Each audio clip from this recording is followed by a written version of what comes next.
Hey guys, this is Martin Svensson with music-prod.com and welcome to Ableton Live 10 course.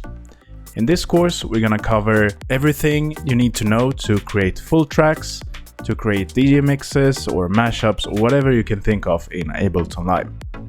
I'm going to be covering the different Ableton tracks, such as MIDI tracks and audio tracks, also the return channels, as you can see here.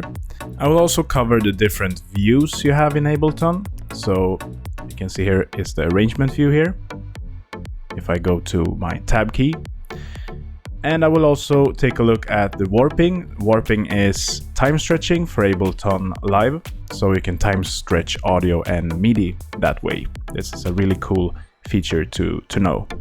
We'll also take a look at recording audio and recording MIDI, as well as creating a full, very simple track, but still so you know everything about Ableton Live.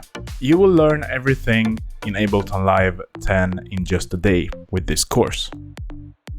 Alright, so see you in the next lecture.